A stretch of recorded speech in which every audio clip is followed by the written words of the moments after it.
Hi, everybody. This is Marilyn. Do we have any audio for this?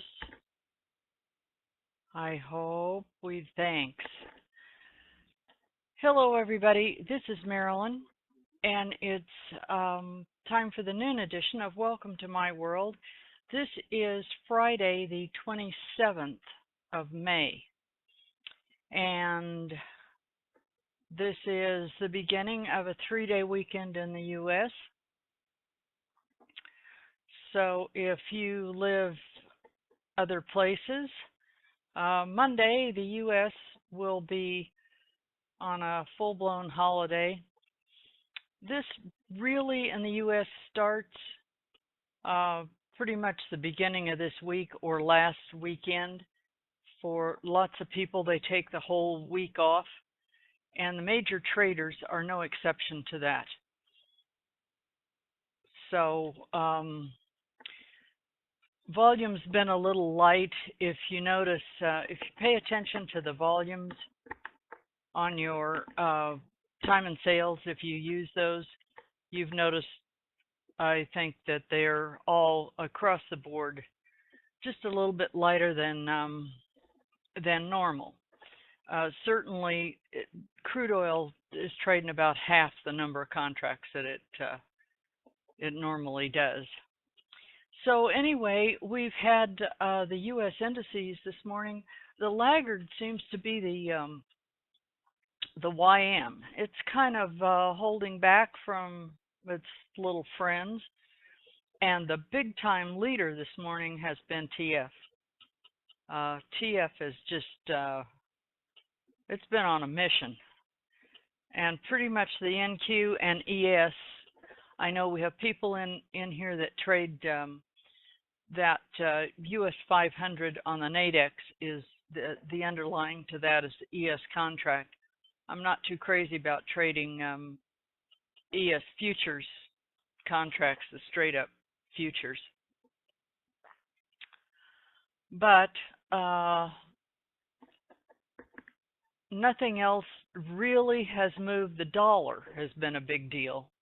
So if the currency traders that trade the U.S. dollar and or the anything that any of those crosses that have the euro, that's moved quite a bit. The euro has I don't know why it's been very unhappy today, but it's been good for the dollar.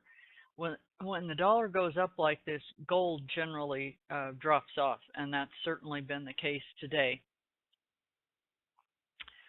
So it seems like with crude oil all morning, there's been a great deal of very thick paint drying, and I know that gets pretty darn boring to watch that. So another thing about Fridays, even when it's not a holiday, if you've had a pretty nice week, don't be giving back all your profits to the bus driver.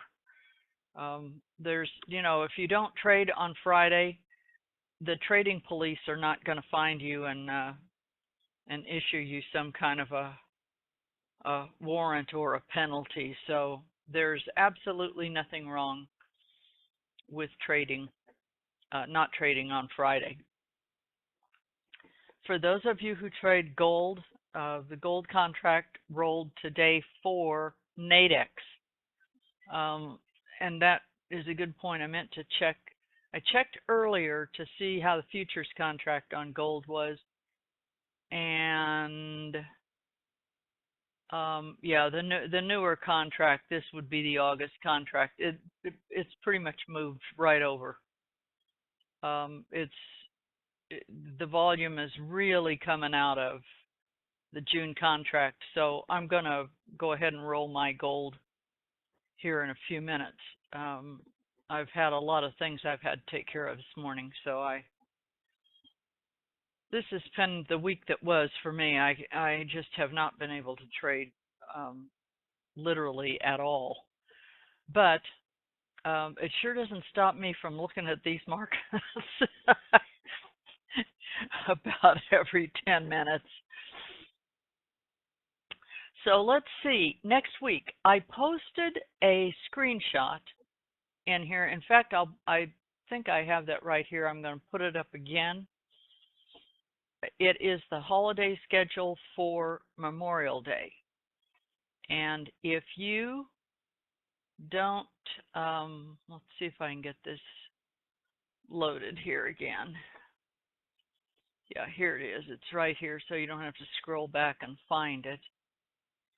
If you go to the CME website and in the search window up at the top, put holiday, it'll take you to their holiday schedule, and I don't know if there's PDFs and whatever for every U.S. holiday.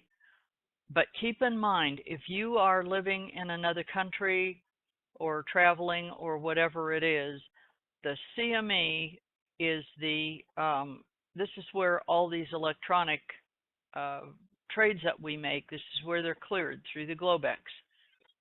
So they have the absolute schedule for electronic trading, and this does not affect Nadex. Nadex is a whole animal unto itself. Keep in mind that what Nadex stands for is the North American Derivatives Exchange. It is an exchange. It's not a brokerage. It's not anything else. It's an exchange. And the Globex Exchange, the CME really stands, 100 years ago, it was the Chicago Mercantile. So that's the CME. And if you're trading futures, that website is invaluable. You really do need to bookmark that. And it's not easy to find, but if you put holiday something or other, just holiday, I think is what I do, in the search, you'll get to whatever holidays. And it's also good for planning. For instance, if you and your family have decided you're going to do something over Labor Day, or there's a big family deal over Labor Day, and you want to get ahead of the schedule, it's posted right on there what days and hours and what have you, what markets will be open and closed. And keep in mind, when you look at that, don't just take the first thing that pops up in front of your face, because it's different for if you're I don't know anybody in here that's trading the meats actively or the grains or whatever it is, but they're all just a little bit different. So make sure you're looking at the correct market. So you've got the hours. And then let's see, on our calendar, Monday and Tuesday Tuesday will be the last trading day of the month. So if you're doing your planning and your business plan by the month, or if you do yours by the lion's share of a 30-day week, or however you do it. But next Wednesday, we're going to start June 1st, which will be the first trading day of next month. So we all need to be in front of that with our business plan laid out for the month, what our goals are, how much money do you intend to make for the month of June, break that down by the week, by the day, into the markets you want to trade, how many ticks does that take, and then figure out how many trades for how many ticks, and then coordinate that with Daryl's 5% plan, and that should give you a very good management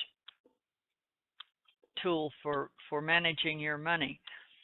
The other thing is, I would give you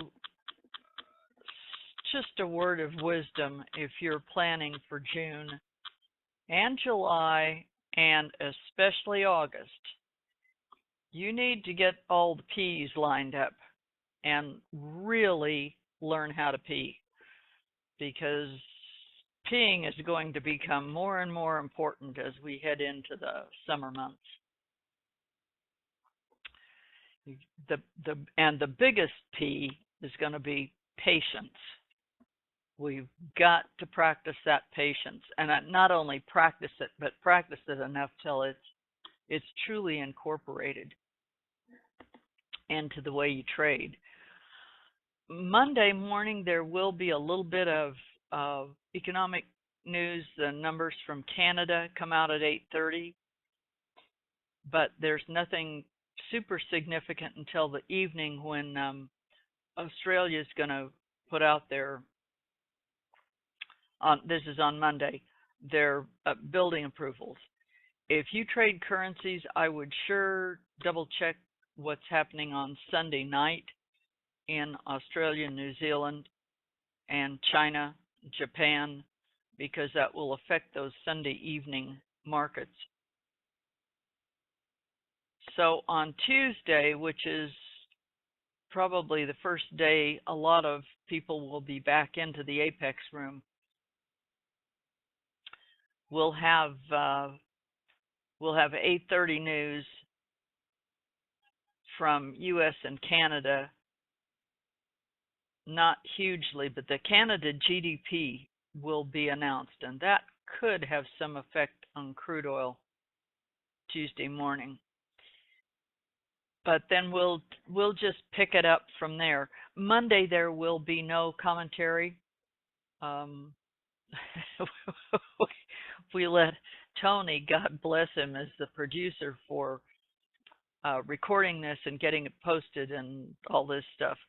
I think of poor Tony slaving in the back room of Apex doing all this stuff that nobody ever sees him do, but my goodness, I don't know what we'd do without him.